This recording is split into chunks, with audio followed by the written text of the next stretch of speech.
तो वृत्त वाले पार्ट में बात करते हैं। वृत्त में सबसे पहले जीवा की जानकारी आपको सबको होगी। ये जीवा है, ये क्या है? छेदक रेखा कहते हैं, ठीक है। और इसको जीवा कहते हैं। ये इसको दो बिंदुओं पर काट रही है और इसकी जो एंड पॉइंट है वो वृत्त के ऊपर स्थित। ये एक रेखा है, इसका एंड पॉइंट जो है वो वृत्त के ऊपर स्थित नहीं है। इसको डी कह दो, इसको सी कह दो। एक ऐसी रेखा जो वृत्त को दो बिंदुओं पर न काट के एक ही बिंदु पर काटे, ये कहलाती है स्पर्श। और जिस बिंदु पे ये रेखा वृत्त को स्पर्श कर रही है वो कहलाता है स्पर्श। दो बातें हैं यहाँ पर, एक स्पर्श रेखा और दूसरी स्पर्श बिंदु। अब वृत्त होता है हमारे पास, स्पर्श रेखा होती है हमारे पास और स्पर्श बिंदु होता है।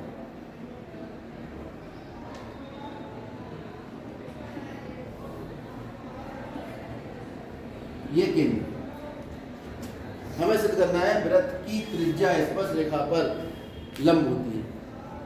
वृत्त की त्रिज्या स्पर्श रेखा पर लंब होती है, ये हमें सिद्ध करना है। अभी अब हम सिद्ध करना शुरू कर रहे हैं। ये आपके पास पॉइंट पी है, हमने ओ को पी से जोड़ लिया। इस पर अन्य बिंदु भी होंगे, ये ए होगा बिंदु, ये अन्य बिंदु होगा, इसको बी कह दो, और सी होगा, इधर भी बिंदु हो सकता है कि इन बिंदुओं से अब अगर आप केंद्र को मिला दो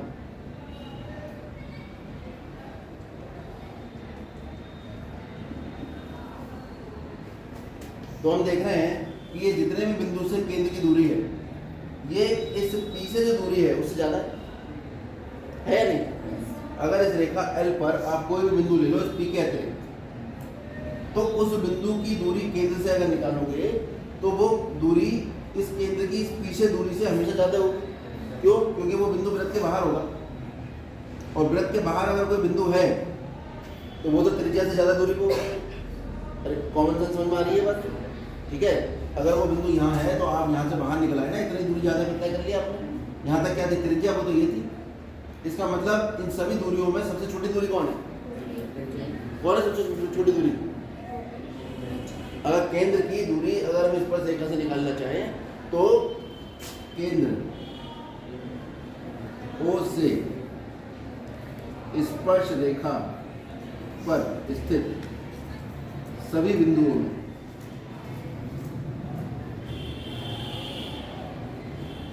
बिंदु P निकटस्थ है।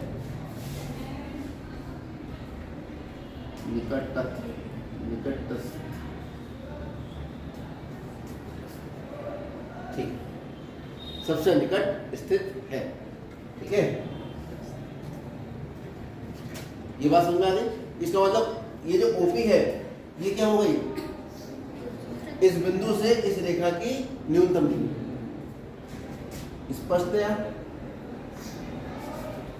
OP बिंदु O से रेखा, या रेखा ना कह के, क्योंकि ये स्पर्श कर रही है, क्या नाम हुआ इसका? स्पर्श रेखा की कैसी दूरी है? न्यूनतम दूरी है। और किसी बिंदु से किसी रेखा की न्यूनतम दूरी रेखा पर लंब होती है। ये हमने पिछले साल पढ़ा था, नहीं पढ़ा था तो आज के बाद याद कर लो। किसी बिंदु से किसी रेखा की न्यूनतम दूरी क्या होती है? रेखा पर लंब होती है। ये वाली बात भी है दोस्तों, क्योंकि किसी बिंदु से रेखा की न्यूनतम दूरी रेखा पर क्या होती है? लंब होती है। अतः इसका मतलब ये हुआ OP लंब हो गया जिस पर L। और ये क्या है? त्रिज्या स्पर्श बिंदु पर स्पर्श रेखा कैसी होती है? लंबवत होती है। और शॉर्ट में अगर हम बताएं तो अगर कोई वृत्त दिया है और एक स्पर्श रेखा दी है, और इस वृत्त और स्पर्श रेखा में स्पर्श बिंदु को अगर आप केंद्र से मिलाते हो तो ये जो दूरी आएगी वो हमेशा स्पर्श रेखा पर लंब होगी, और ये दूरी त्रिज्या होगी, क्योंकि ये स्पर्श बिंदु तो वृत्त के ऊपर स्थित है। इसका मतलब स्पर्श बिंदु पर त्रिज्या स्पर्श रेखा के लंबवत होती है। ये सबसे पहला टॉपिक है वृत्त वाले पार्ट का, जो आपको याद रखना है। त्रिज्या स्पर्श बिंदु पर स्पर्श रेखा के लंबवत होती है। किसमें? इसी वृत्त में, ठीक है।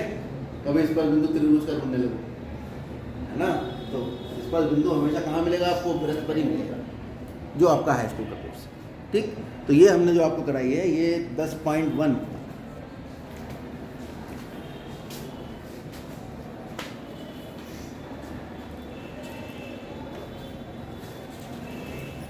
स्पर्श रेखा की क्या परिभाषा होगी, किताब से नोट कर लेंगे। जो वृत्त को एक बिंदु पर प्रतिच्छेद कर, ये रेखा है जो वृत्त को दो बिंदुओं पर प्रतिच्छेद कर रही है। ये एक रेखा है जो वृत्त को केवल एक ही बिंदु पर प्रतिच्छेद कर रही है, तो ये क्या कहलाएगी? और दो बिंदु पर करेगी तो क्या कहलाएगी? छेदक। तो वो छेदक रेखा जो वृत्त को एक बिंदु पर स्पर्श करती है, स्पर्श रेखा कहलाती है। अगर हम और थोड़ा पास आते जाएं और पास आते जाएं और पास आते जाएं, मतलब एक वृत्त लें, ऐसे ऐसे ऐसे और पास आते जाएं, तो एक स्थिति ऐसी आएगी कि ये दोनों जो बिंदु आ रहे हैं, वृत्त और स्पर्श रेखा के प्रतिच्छेद बिंदु, वो दोनों एक ही जगह आ जाएंगे लगभग। ऐसा प्रैक्टिकली तो आपको जो पॉसिबल नहीं है कि कोई रेखा किसी वृत्त को दो बिंदुओं पर काटे, लेकिन ऐसा होगा छूती हुई निकल जाए बिल्कुल। वो स्थिति कौन सी है कि जो दोनों बिंदु थे वो इतने पास आ गए कि आप उनमें अंतर नहीं कर पा रहे। ये बहुत लंबी बात है, शॉर्ट में हाई स्कूल में इतने में निपटा दी जाती है कि स्पर्श बिंदु पर अगर कोई रेखा उसको वृत्त को छूती हुई जा रही है, उसको कहते हैं स्पर्श रेखा। इसको इंग्लिश में कहते हैं टेंजेंट। क्या कहते हैं स्पर्श रेखा को? टेंजेंट। याद रखना, बहुत बड़ा रोल है इसका आगे ट्रिग्नोमेट्री में। ट्रिग्नोमेट्री का जो ये टेन बना है ना, ये टेंजेंट से ही बना है, और ये टेंजेंट स्पर्श रेखा ही होती है।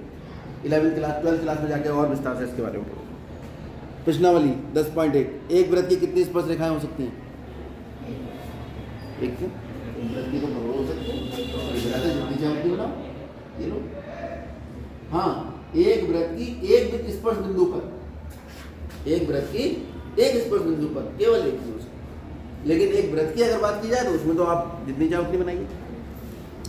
किसी वृत्त की स्पर्श रेखा उसे कितने बिंदुओं पर प्रतिच्छेद करती है? एक। वृत्त को दो बिंदुओं पर प्रतिच्छेद करने वाली रेखा को क्या कहते हैं? एक वृत्त की डैश समांतर स्पर्श रेखाएं हो सकती हैं? दो। किसी वृत्त के समांतर स्पर्श रेखाएं कितनी हो सकती हैं? दो। ये एक और ये डस्टर ले आओ, ऐसा नहीं आया तो वो पहचान लिया। वृत्त तथा उसकी स्पर्श रेखा के उभयनिष्ठ बिंदु को क्या कहते हैं? स्पर्श बिंदु। 5 सेंटीमीटर त्रिज्या के वृत्त के स्पर्श बिंदु P पर, यह है प्रश्नावली 10 पॉइंट, और प्रमेय है एक 10.1 वृत्त के किसी बिंदु पर स्पर्श रेखा इस त्रिज्या पर लंब होती है। तो ये जो हमने सिद्ध करवाया है, ये कौन सी प्रमेय सिद्ध कराई है? प्रमेय 10.1। और कथन क्या था इसका? कथन था वृत्त के किसी स्पर्श बिंदु पर स्पर्श रेखा स्पर्श बिंदु से जाने वाली त्रिज्या पर लंब होती है। वहां हटा के लिखा है, इसने लिखा है वृत्त की।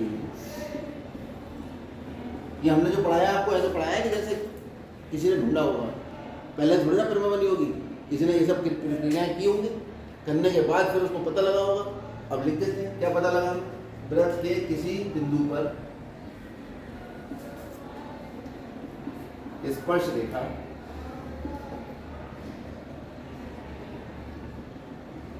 स्पर्श बिंदु से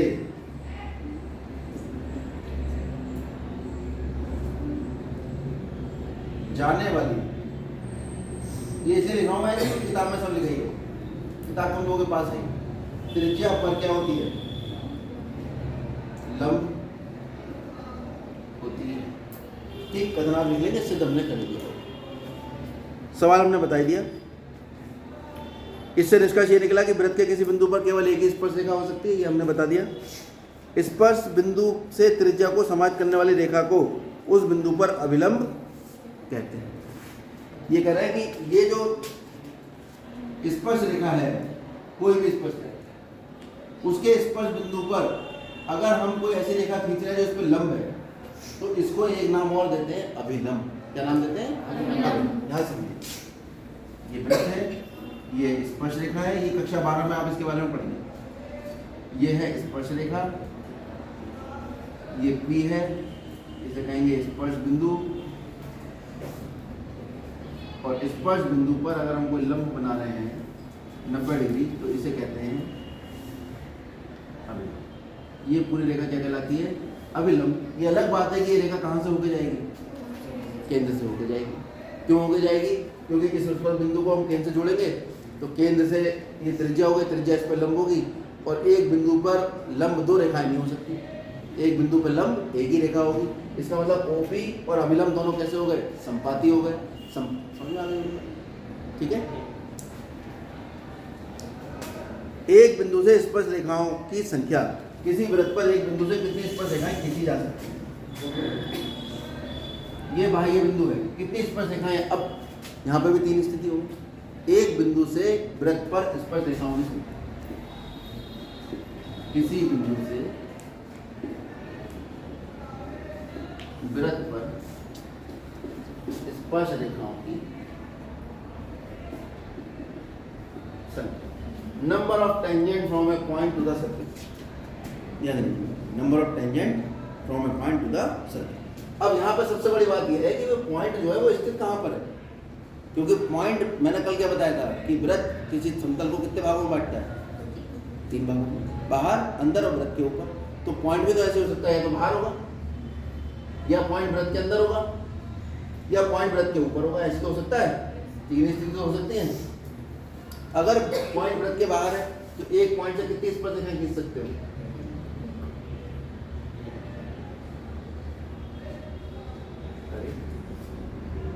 वृत्त को थोड़ा गोल कर, एक स्पर्श रेखा ये आ गई और एक स्पर्श रेखा, आप तो पैमाना रख के खींचोगे, एक स्पर्श रेखा ये A और ये B।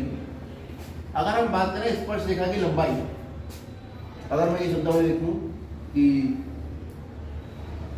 बिंदु P से वृत्त पर खींची गई कौन?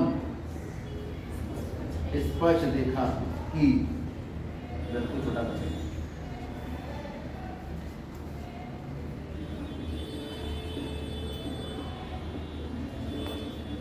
अब क्योंकि ये रेखा तो अनंत तक जाएगी तो इस बिंदु से इस वृत्त पर स्पर्श रेखा की लंबाई कैसे मानेंगे?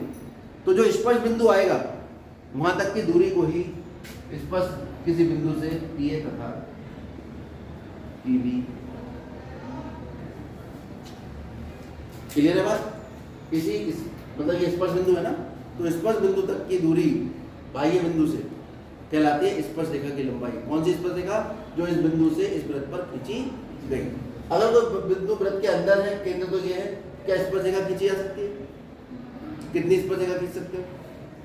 यहाँ कितनी खींची है? यहाँ कितनी खींच सकते हो? देखिए, अगर बिंदु वृत्त के अंदर है तो कोई स्पर्श रेखा नहीं खींच सकती, लेकिन बिंदु वृत्त के ऊपर है तो कितनी स्पर्श रेखा खींच सकती है? एक। क्यों दो नहीं खींच सकती? दो नहीं खींच सकती क्या? क्यों नहीं खींच सकती? क्योंकि ये स्पर्श बिंदु है, ये त्रिज्या है, त्रिज्या हमने इससे जोड़ दी, त्रिज्या स्पर्श रेखा पे लंब होती है।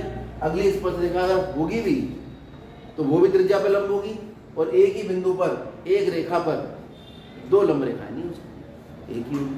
तो अगर दूसरी होगी भी तो वो कैसी होगी? इसके संपाती होगी। ये आता है, ऑब्जेक्टिव में आ जाता है कि अगर एक बिंदु पर दो स्पर्श रेखाएं हैं तो दोनों रेखाएं समांतर होंगी, प्रतिच्छेदी होंगी, संपाती होंगी। ठीक है, इनमें से कोई नहीं, बन गया ऑब्जेक्टिव। ऑब्जेक्टिव सबसे मुश्किल होते हैं, जिसका बेसिक क्लियर उसका ऑब्जेक्टिव भी क्लियर, और जिसका बेसिक गड़बड़ वो समझ लो 20 में से 10 ही कर पाएगा। बोर्ड का ऑब्जेक्टिव बहुत टिपिकल आते हैं, तो आपको किताब की थ्योरी की थॉरोली स्टडी करनी पड़ेगी, जिस लेवल की स्टडी हम आपको यहाँ बता रहे हैं। ठीक, आगे बढ़ते हैं। अब आ गया बाह्य बिंदु से वृत्त पर खींची गई स्पर्श रेखाओं की लंबाइयाँ बराबर होती हैं। फिर मैं 10.2 क्या कहा है इसमें? बाह्य बिंदु से वृत्त पर खींची गई स्पर्श रेखाओं की लंबाइयाँ बराबर होती हैं। क्या करना है हमें? ये सिद्ध करना है। चलो ऐसा करो, ये केंद्र है, केंद्र से स्पर्श बिंदुओं को जोड़ लो। जोड़ लिया? स्पर्श रेखा और त्रिज्या के बीच में कितने डिग्री कोण बनेगा? 90। स्पर्श रेखा और इसके बीच में कौन सा कोण बनेगा? 90। आप O और P को जोड़ दीजिए, अब इन दोनों त्रिभुजों में देखिए, ये वाली भुजा तो इसके बराबर होगी, क्यों? वृत्त की एक ही वृत्त की त्रिज्या है। ये वाली भुजा तो इसी के बराबर होगी, क्यों? उभयनिष्ठ है। ये कोण 90 और ये कोण 90 भी बराबर होगा, क्यों? क्योंकि स्पर्श बिंदु पर त्रिज्या स्पर्श रेखा के कैसी होती है?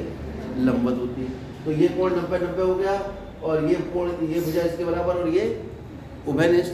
तो RHS नहीं लग गया यहाँ पर, समकोण कर्ण भुजा, right angle hypotenuse side. RHS से दोनों ट्रायंगल कैसे हो गए? कॉन्ग्रुएंट, सर्वांगसम हो गए। और जब त्रिभुज सर्वांगसम हो गए तो बाय सिम्प्लिसिटी PA बराबर PB, यानी किसी बाह्य बिंदु से वृत्त पर अगर दो स्पर्श रेखाएं खींची जाती हैं तो वो आपस में कैसी होंगी? बराबर। ये प्रमेय है, ये अभी आप करोगे भाई। दिया है एक वृत्त जिसकी त्रिज्या R है, एक बाह्य बिंदु P से स्पर्श रेखाएं P और PB खींची गई। सिद्ध करना है, क्या सिद्ध करना है? PA बराबर PB। उत्पत्ति रचना, रचना में बिंदु O को P, A और B से मिलाया, तीनों को मिला लिया, क्योंकि उसने तो हमें एक बाह्य बिंदु दो स्पर्श रेखाएं दी थी और केंद्र दिया था, बस ये हमने रचना कर ली। उत्पत्ति इस त्रिभुज और इस त्रिभुज, आप कहोगे ये कोण और ये कोण दोनों 90 होंगे, क्योंकि स्पर्श रेखा त्रिज्या के मध्य कोण स्पर्श रेखा त्रिज्या पर लंबवत होती है, ये कॉमन 90-90, और ये त्रिज्या के बराबर। RHS triangle congruent by simplicity PA बराबर PB। और भी देखो नई चीज निकल कर आई, ये वाला कोण भी तो इसके बराबर होगा, क्यों? और ये वाला कोण भी इसके बराबर होगा। इसमें समरूपता लग के बहुत सारे क्वेश्चन बन जाएंगे। यही आपका चैप्टर है, केवल इसी में सिम्प्लिसिटी से निकालकर A और B को मिला के कभी ये कोण पूछ लेगा, कभी ये कोण पूछ लेगा। ये सभी कभी चारों कोण में मान लो ये वाला कोण दे दिया उसने कहा ये एक बिंदु से वृत्त पर दो स्पर्श रेखाएं खींची गई हैं, और स्पर्श बिंदु द्वारा केंद्र पर अंतरित कोण ज्ञात करो। यदि स्पर्श रेखाओं के मध्य कोण 60 डिग्री है तो स्पर्श रेखाओं के मध्य कोण ये 60 डिग्री हो गया। ये स्पर्श बिंदु आए, स्पर्श बिंदु को केंद्र से मिलाया तो स्पर्श बिंदु द्वारा स्पर्श रेखाओं द्वारा केंद्र पर अंतरित कोण आ गया। ये कोण 90-90, चतुर्भुज के चारों कोणों का योग, तो 90 + 90 + 60 प्लस ये कोण कितना आ गया? 360, पूरा कोण निकल आया। फिर कभी कभी ये भी कहता है ये वाला कोण ज्ञात करो, तो ये दोनों तो सिम्प्लिसिटी से बराबर होंगे। कितना आ जाएगा? ये जो भी आएगा उसका आधा कर दो, ठीक है? अभी आप इतना उतारो, फिर मैं 10 पॉइंट करो, उसके बाद हम आगे बात करें।